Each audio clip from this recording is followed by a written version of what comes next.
Hi friends, welcome to Chandra's Kitchen. இதுவரைக்கும் சந்திராஸ் கிச்சனை subscribe செய்யாதவர்கள் ரெட் கலர் சப்ஸ்கிரைப் பட்டனை பிரஸ் பண்ணி சப்ஸ்கிரைப் பண்ணிக்கோங்க. கூடவே பக்கத்தில் இருக்கிற பெல் பட்டனை பிரஸ் பண்ணுங்க. எங்களுடைய அப்டேட்ஸ் உடனுக்குடன் உங்களை வந்து சேரும். இன்னைக்கு நம்மளுடைய நிகழ்ச்சியில் நம்ம பார்க்க போகிறது வாரம் என்னுடைய கிச்சன் கவுண்டர் டாப்பை எப்படி க்ளீன் பண்ணுறதுன்னும் அதுக்கப்புறம் ஒரு சில டிப்ஸும் வந்து நான் உங்களுக்கு கூட ஷேர் பண்ணிக்க விரும்புகிறேன். கிச்சன் க்ளீன் பண்ண ஸ்டார்ட் பண்ணும்பொழுது நான் ஃபஸ்ட்டு செய்கிற வேலை வந்து கேஸை ஆஃப் பண்ணிவிட்டு அதோட ரெகுலேட்டரை தனியாக எடுத்து வச்சுருவேன். இது வந்து ஒரு சேஃப்டி பர்பஸ்க்காக. இப்போ நம்ம கிச்சன் க்ளீனிங்கை ஸ்டார்ட் பண்ணலாம். முதல்ல வந்து நான் வந்து எல்லா பாத்திரத்தையும் வெளியே எடுத்து வச்சுட்டேன். இப்போ வந்து கேஸ் ஸ்டவ்வில் இருக்கிற அந்த அழுக்குங்களெல்லாம் வந்து ஒரு ஈர துணி வச்சு எடுத்துடலாம். ஏன்னா இது அப்படியே நம்ம க்ளீன் பண்ண ஆரம்பித்தோம்னா கீழெல்லாம் விழுந்து ஒரு மாதிரி இருக்கும். அதனால் வந்து இப்போ நான் அதை வந்து ஒரு ஈர துணி வச்சு எல்லாத்தையுமே எடுத்துட்டேன். விம் லிக்விட் ஒரு ட்ராப் ஊற்றி ஸ்காட்ச் ப்ரைட் போட்டு ஃபுல்லாக வந்து நான் கேஸ் ஸ்டவ் முழுக்க தேய்ச்சிட்றேன். ஏன்னா நான் டெய்லி வந்து ஈர துணி வச்சு தான் துடைப்பேன். வாரத்தில் ஒரு நாள் மட்டும் இந்த மாதிரி ஃபுல்லாகவே வாஷ் பண்ணிவிடுவேன். இப்போ வந்து நம்ம தேய்ச்சாச்சு. நான் வந்து இன்னொரு ஈர துணி வச்சுருந்தேன் இல்லையா, அதில் வந்து நான் இப்போ வந்து இந்த கேஸ் ஸ்டவ்வை அப்படியே தொடச்சி எடுத்துடுறேன். இந்த மாதிரி நம்ம தொடச்சி எடுக்கும்பொழுது பார்த்திங்கன்னா அதிக அளவில் தண்ணி செலவாகாது. நம்ம வந்து துணியை மட்டும் அலசி எடுத்துக்கலாம். அதனால தான் இப்போ நான் வந்து கொஞ்சம் பேக்கிங் சோடா வந்து இந்த தட்டுக்கு போடுறேன். என்னுடைய இந்த மாடலில் பார்த்திங்கன்னா தட்டை வந்து தனியாக பிரித்து எடுக்க முடியாது. வினிகர் கொஞ்சம் ஊற்றிடுறேன்.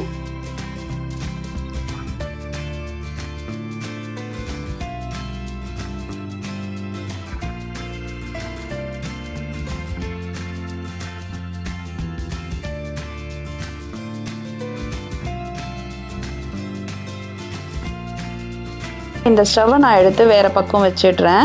நம்மளுடைய சமையல் மேடையும் வந்து இப்போ நம்ம க்ளீன் பண்ணிடலாம். அப்போ நான் வந்து ஒரு 3 ட்ராப் விம் லிக்விட் ஊற்றிருக்கேன். ஊற்றிட்டு நான் வந்து கொஞ்சம் எடுத்து அதிலிருந்து டைல்ஸ் எல்லாத்தையுமே நல்லா தேய்ச்சிட போகிறேன். டைல்ஸில் பார்த்திங்கன்னா நம்ம பொரிக்கும் பொழுது அந்த எண்ணெய்லாம் வந்து தெரிக்கும். அதனால் வந்து சின்ன சின்ன புள்ளி மாதிரி இருக்கும். உங்களுக்கு இதில் எந்த அளவுக்கு தெரியுது அப்படின்னு தெரியல. ஆனால் வந்து பார்த்திங்கன்னா அந்த மாதிரி இருக்கும் பொழுது நம்ம இந்த மாதிரி தேய்ச்சோம்னாலே போயிடும். இது நம்ம வாரம் செய்யும் பொழுது வந்து நமக்கு ரொம்ப ஈஸியாக இருக்கும். அதிகப்படியான எண்ணெய் பிசுக்கு இருந்தால் மட்டும்தான் நம்மளால் வந்து சீக்கிரமாக க்ளீன் பண்ணுறது கஷ்டம். அதனால் வந்து இந்த மாதிரி இருக்கும் பொழுதே நான் வந்து க்ளீன் பண்ணிடலாம். இப்போ எல்லா பக்கமும் நம்ம வந்து இந்த மாதிரி தேய்ச்சி விட்டுறலாம். இப்போ நம்ம இது கூட ஒரு சில டிப்ஸ் பார்க்கலாம். டீயில் பார்த்திங்கன்னா நிறைய வெரைட்டியான டீ போட்டு குடிப்பாங்க. நிறைய பேர் பார்த்திங்கன்னா லெமன் டீ குடிப்பாங்க. அதுக்கப்புறம் வந்து மசாலா டீ, இந்த மாதிரி நிறைய டீ குடிப்பாங்க. அந்த மாதிரி டீ குடிக்கிறவங்க வந்து ஒரு சேஞ்சுக்காக வந்து ஆரஞ்சு தோலை நல்லா காய வச்சதை ஒரு 2 எடுத்து டீ டிகாஷனோடு போட்டு கொதிக்க வச்சு குடிச்சு பாருங்கள். அது வந்து ஒரு புது டேஸ்ட்டாக இருக்கும். வெண்டைக்காய்லாம் சில நேரத்தில் மொத்தமாக வாங்கும்பொழுது பார்த்திங்கன்னா நிறைய முத்தின வெண்டைக்காங்க இருக்கும். இதை வந்து தூக்கி போடாமல் அதை வந்து ஒரே மாதிரி கட் பண்ணிவிடுங்க. இப்போ வந்து வெயில் காலம் அப்படின்றதுனால மோரும் சீக்கிரமாக புளிச்சு போயிடும். இதை வந்து நல்லா காய வச்சு வெண்டைக்காவை மோரில் போட்டு 2 நாள் ஊற வச்சு மறுபடியும் நல்லா காய வச்சு எடுத்து வச்சுக்கோங்க. இந்த வெண்டைக்காய் வந்து நம்ம பொரித்து சாப்பிட்றதுக்கு ரொம்ப டேஸ்ட்டாக இருக்கும். அது மட்டும் இல்லாமல் நம்ம வத்த குழம்பு இந்த மாதிரிலாம் வைக்கும்பொழுது கூட இந்த வெண்டைக்காவை போட்டுக்கலாம். இதையும் ட்ரை பண்ணி பாருங்கள். காய்கறிகள்லாம் வந்து தண்ணியோடு சேர்த்து அப்படியே வேக வைப்பாங்க. அந்த மாதிரி வேக வைக்காதீங்க. அந்த மாதிரி வேக வைக்கும்பொழுது பார்த்திங்கன்னா காய்கறிகளில் இருக்கிற சத்துக்கள் எல்லாமே போயிடும். அதுக்கு பதிலாக தண்ணியை வந்து நல்லா கொதிக்க வச்சு அதுக்கப்புறமா நீங்கள் போட்டிங்கன்னா காய்கறியும் சீக்கிரமாக வெந்துடும். உங்களுக்கு காய்கறிகளில் இருக்கிற சத்தும் வந்து அப்படியே கிடைக்கும். இப்போ வந்து சம்மர் சீசன் அப்படின்றதுனால மாம்பழமும் நிறைய கிடைக்குது. இந்த மாம்பழத்தில் வந்து vitamin A, vitamin C, vitamin E இருக்குது. வைட்டமின் ஏ சத்தால் வந்து நம்மளுடைய கண் பார்வை நல்லா இருக்கும்.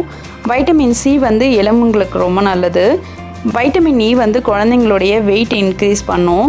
இதனால் வந்து மாம்பழம் கிடைக்கும் பொழுது வந்து குழந்தைங்களுக்கு வாங்கி கொடுங்க. இப்போ நான் வந்து இந்த பக்கம் முழுக்க தேய்ச்சிட்டேன். இதை வந்து ஸ்டவ் இருக்கிற பக்கம் தேய்க்கணும். அதனால் ஸ்டவ்வை இந்த பக்கம் மாற்றி வச்சுட்றேன். ஒரு சைடில் பார்த்திங்கன்னா எனக்கு ப்ளக் பாயிண்ட் இருக்குது. அதனால் அந்த இடத்துல தண்ணி படக்கூடாதுன்றதுனால அங்கே மட்டும் நான் துணி போட்டு துடைச்சிருவேன். அங்கே எப்போவுமே நான் சோப் யூஸ் பண்ண மாட்டேன். மற்ற சைடு எல்லா இடத்துலையுமே வந்து நான் தேய்ச்சி விட்டுருவேன். இப்போ வந்து முழுக்க தேய்ச்சாச்சு. துணி வச்சு டைல்ஸ் மொத்தத்தையும் தொடச்சி எடுத்துடலாம். சமையல் மேடை எல்லாமே வந்து நம்ம தொடச்சி எடுத்துடலாம். அதுக்கப்புறம் கொஞ்சம் தண்ணி எடுத்து நம்ம வந்து அந்த டைல்ஸ் எல்லாம் கழுவலாம். ஏன் நான் முதல்லையே வந்து தண்ணி ஊற்றல அப்படின்னு பார்த்தீங்கன்னா, முதல்லே தண்ணி ஊற்றினீங்கன்னா அதிகமாக வந்து அந்த சோப்புடைய நுரைங்க வந்து வர ஆரம்பிச்சிடும். இப்போ நம்ம துடைச்சிட்டதுனால வந்து கம்மியாக தான் வந்து நமக்கு தண்ணியும் செலவாகும், கீழெல்லாமும் உங்களுக்கு படாது. இப்போ நான் வந்து கொஞ்சமாக அந்த தண்ணியை வந்து ஊற்றி டைல்ஸ் மொத்தத்தையும் நான் வந்து க்ளீன் பண்ணிட்டேன். அதே மாதிரி சமையல் மேடையும் வந்து நம்ம கொஞ்சம் கொஞ்சமாக தண்ணி ஊற்றி க்ளீன் பண்ணிடலாம். நம்ம இப்போ சமையல் மேடையும் வந்து நல்லா க்ளீன் பண்ணி விட்டுடலாம். பார்த்திங்கனாலே தெரியும் அதிகமாக தண்ணி செலவாகலை, குறைவாக தான் செலவாகுது. நான் வந்து ஏன் டம்ளர் வச்சு தண்ணி எடுக்கிறேன் அப்படின்னு பார்த்தீங்கன்னா, பெரிய பாத்திரம் வச்சு தண்ணி ஊற்றினோம்னா நிறைய தண்ணி ஊற்றிடுவோம். அது நம்ம வந்து கொஞ்சம் கொஞ்சமாக தண்ணி ஊற்றி அதை க்ளீன் பண்ணும்போது பார்த்திங்கன்னா கீழெல்லாம் வந்து தண்ணி செதுறாது. அதனால் நம்ம வந்து ஈஸியாக வந்து தொடச்சிடலாம். கீழே க்ளீன் பண்ணும்பொழுது ஃபுல்லாத்தையும் க்ளீன் பண்ணியாச்சு. இப்போ வந்து நம்ம ஸ்டவ் வந்து ஊற வச்சுருந்தோம் இல்லையா, அதையும் வந்து நல்லா வந்து கம்பி நார் வச்சு தேய்ச்சிடலாம்.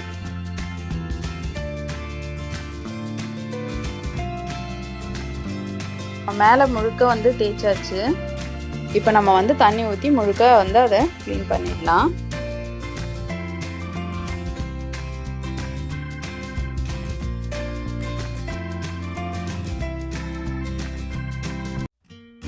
மேல் பக்கம் ஃபுல்லாக க்ளீன் பண்ணியாச்சு. இப்போ வந்து பின்னாடி பக்கமாக திருப்பி நம்ம பின் சைடும் வந்து நம்ம க்ளீன் பண்ணிடலாம்.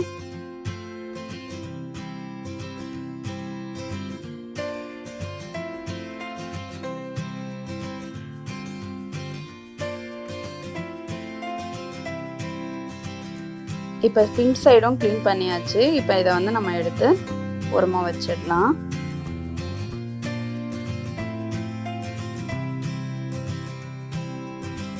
இப்போ நம்ம இந்த சைடை வந்து நல்லா க்ளீன் பண்ணிடலாம். இப்போ நம்ம டைல்ஸும் சமையல் மேடையும் முழுக்க நல்லா க்ளீன் பண்ணியாச்சு.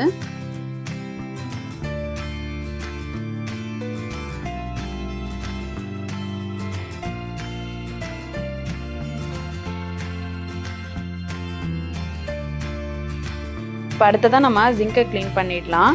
ஜிங்கில் வந்து நம்ம இப்போ எல்லாமே தேய்ச்சி விட்டு அழுக்கு எல்லாமே வந்திருக்கும், அதனால வந்து நல்லா க்ளீன் பண்ணிடலாம். ஜிங்கை பொறுத்த வரைக்கும் நம்ம டெய்லி பாத்திரம் கழுவும் பொழுது பாத்திரம் கழுவுற மாதிரியே இதையும் வந்து கழுவிட்டோம்னா எந்த ஒரு அழுக்கும் அதில் இருக்காது, பளிச்சுன்னு இருக்கும். இப்போ கொஞ்சம் விம் லிக்விட் சேர்த்துக்கலாம். அதிக அளவில் இந்த மாதிரி ஸ்டீல் ஜிங்க் தான் எல்லார் வீட்லேயும் இருக்குது. அதனால் நம்ம வந்து பாத்திரம் கழுவுற மாதிரி இதையும் வந்து நம்ம சபீனா விம் லிக்விட் போட்டே நல்லா தேய்ச்சிட்டோம்னா டெய்லி தேய்க்கும் பொழுது எந்த ஒரு அழுக்கும் இதில் சேராது, நல்லா வந்து இது க்ளீனாகவும் இருக்கும். இப்போ இதை நல்லா தேய்ச்சிடலாம். சென்னையை பொறுத்த வரைக்கும் பார்த்திங்கன்னா தண்ணி பிரச்சனை அதிகம். அதே மாதிரி சில இடத்துங்கள்லாம் பார்த்திங்கன்னா தண்ணி வந்து பூமி தண்ணி வந்து உப்பு தண்ணியாக தான் கிடைக்குது. இந்த மாதிரி உப்பு தண்ணியில் வந்து நம்ம பாத்திரம்லாம் கழுவி வைக்கும் பொழுது சீக்கிரமாக வீணாகிடுது. பாத்திரத்தை நல்லா கழுவி நம்ம வந்து தொடச்சிட்டு அதுக்கப்புறம் கொஞ்சம் காய வச்சு எடுத்து வச்சோம்னா அந்த பாத்திரங்கள்லாம் வந்து அந்த அளவுக்கு வந்து துருப்பிடிக்காது.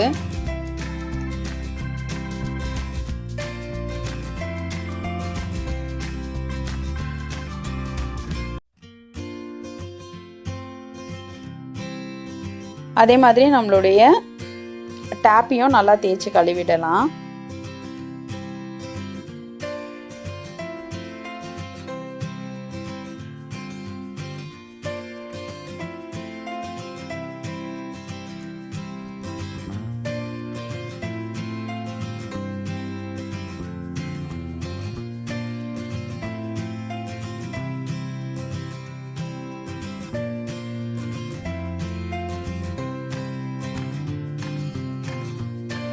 இப்போ டேப் ஜிங்க்னு எல்லா பக்கமும் நல்லா தேய்ச்சாச்சு. இப்போ இதை நல்லா தண்ணி போட்டு கழுவிடுங்க.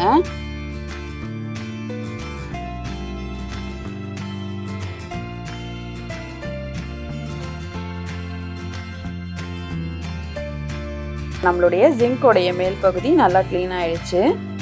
அந்த பைப்பில் இருந்து சில சமயங்களில் வாசனை வர ஆரம்பிக்கும். அதனால் வந்து கொஞ்சம் பேக்கிங் சோடா இதில் போட்டுடலாம், கொஞ்சம் வினிகரும் ஊற்றிடலாம்.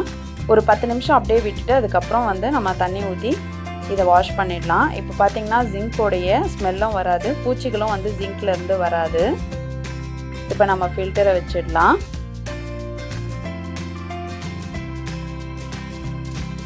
ஃப்ளக் பாயிண்ட் வந்து நான் எப்போவுமே கொலின் அப்படி இல்லைனா வந்து நெயில் பாலிஷ் ரிமூவர் வச்சு நான் வந்து ஃப்ளக் பாயிண்ட்டோட அழுக்கு எல்லாமே தொடச்சி எடுத்துருவேன். மீதி இருக்கிற இடத்த வந்து சும்மா லைட்டாக தொடச்சிட்டாலே போதும். இப்போ மற்ற இடத்தெல்லாம் நம்ம வந்து க்ளீன் பண்ணிடலாம். வீட்டில் நம்ம வந்து பன்னீர் செய்கிறோம் அப்படின்னா பன்னீருக்கு வந்து நம்ம பால் காய்ச்சும் பொழுது வினிகர் இல்லைன்னா வந்து எலுமிச்சை சாறு ஊற்றுவாங்க. ஆனால் அதுக்கு பதில் நம்ம வந்து கெட்டியாக இருக்கிற கொஞ்சம் புளிச்ச தயிரை ஊற்றினோம்னா வந்து பன்னீர் நிறைய கிடைக்கும். அப்பளம் வந்து எல்லாருக்குமே ரொம்ப பிடிக்கும். நம்ம வீட்டில் வந்து அப்பள குழம்பு இந்த மாதிரிலாம் வைக்கும் போது பார்த்திங்கன்னா அப்பளத்தை வந்து பொரிச்சு போடாமல் நம்ம வந்து அப்பளத்துக்கு மேலே கொஞ்சம் எண்ணெய் தடவி தோசைக்கல்லில் சுட்டு போட்டோம்னா குழம்பு ரொம்ப சூப்பராக இருக்கும். இந்த வெயில் காலத்தில் வந்து வெள்ளரிக்காய் வந்து சாப்பிட்றது ரொம்ப நல்லது. இந்த மாதிரி வெள்ளரிக்காய் சாப்பிடும் போது உப்பு மிளகாய் தூள்லாம் சேர்த்து சாப்பிடுவாங்க. அதுக்கு பதிலாக நீங்கள் வந்து நாட்டு சக்கரை தொட்டு சாப்பிட்டிங்கன்னா வந்து ரொம்ப டேஸ்ட்டாக இருக்கும்.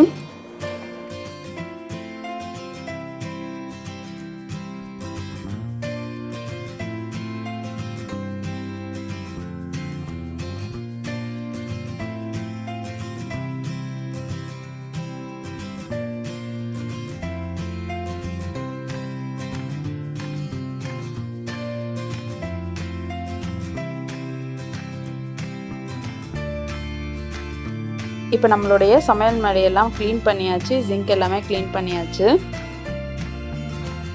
ஒரு நல்ல காஞ்சி துணியை வச்சு ஃபுல்லாக எல்லா இடத்தையுமே நல்லா துடைச்சிடுங்க. அப்போ வந்து உங்களுக்கு சீக்கிரமாக வந்து காஞ்சிடும், எந்த இடத்துலையுமே ஈரம் இருக்காது. இப்போ நான் வந்து எல்லா இடத்தையும் நல்லா துடைச்சி விட்டுட்டேன். இப்போ நம்மளுடைய சிலிண்டரையும் நான் கனெக்ட் பண்ணிட்டேன். இப்போ உங்களுக்கு ஏதாவது ஒரு விதத்தில் யூஸ்ஃபுல்லாக இருக்கும்னு தான் அப்லோட் பண்ணியிருக்கேன். இந்த வீடியோ உங்களுக்கு பிடிச்சிருந்ததுன்னா லைக் பண்ணுங்கள், உங்களுடைய ஃப்ரெண்ட்ஸ்க்கும் ஷேர் பண்ணுங்கள், மறக்காமல் உங்களுடைய ஃபீட்பேக்கும் சொல்லுங்கள். மேலும் இது போன்ற சுவாரஸ்யமான தகவல்களை அறிந்து கொள்ள சந்திராஸ் கிச்சனை சப்ஸ்கிரைப் செய்யுங்கள். உங்களுடைய கமெண்ட் பாக்ஸில் போடுங்க, லைக் அண்ட் ஷேர் பண்ணுங்கள்.